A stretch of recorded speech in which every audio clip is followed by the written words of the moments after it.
Minsan nang nagkaproblema si Mae sa paghahanap ng dugo para sa kanyang tatay na nagdadialysis. Aniya, naranasan niya ang hirap sa paghanap ng blood donor at paghingi ng dugo sa gitna ng matinding pangangailangan. Dahil dito, na-inspire siyang maging regular blood donor upang makatulong sa iba na dumaranas ng parehong sitwasyon. Nagdo-donate po kasi ako kasi parang magmula kasi nung nagda-dialysis si papa ko, kailangan po niya ng dugo palagi. Minsan po nahihirapan kami maghanap ng donor.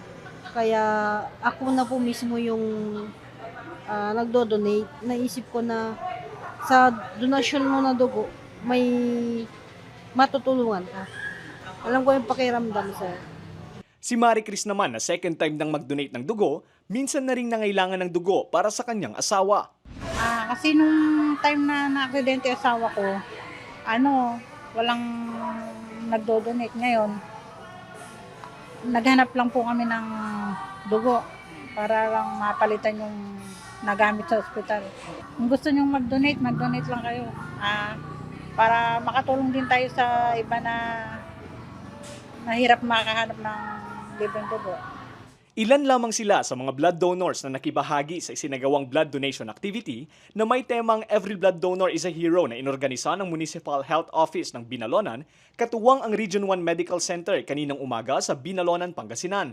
Ayon sa pamunuan ng R1MC, hindi umano sapat ang supply ng dugo sa kanilang blood bank kaya puspusan ang kanilang pag-iikot sa iba't ibang munisipalidad at pagsasagawa ng blood donation drive para mapunan ang kakulangan sa dugo para sa mga nangangailangan.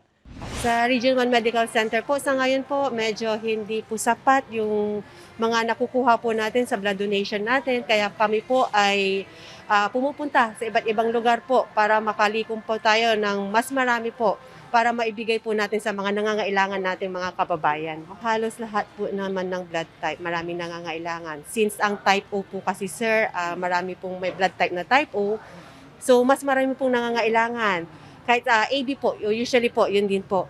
Ilang mga residente at kawani ng lokal na pamahalaan naman ang nakiisa sa programa.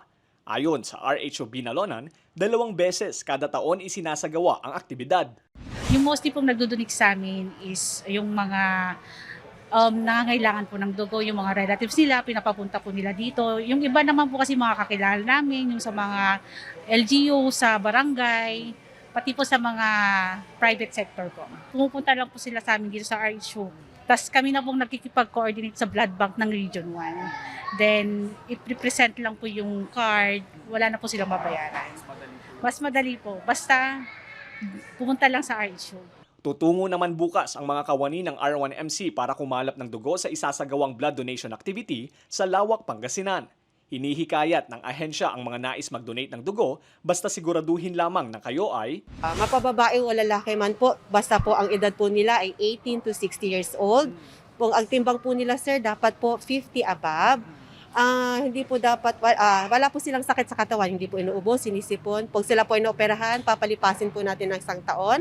Pag nagpa-tattoo at piercing, ganun din po. Tapos sir, wala po silang sugat sa katawan. Dapat iwasan din po nilang uminom ng alak the day before po silang mag-donate. Tapos po well-rested po sila. Dapat may sapat po silang tulog. At magbe-breakfast po sila bago po sila pumunta sa blood donation na venue po natin. Lester Narag, Balitang, Solid North.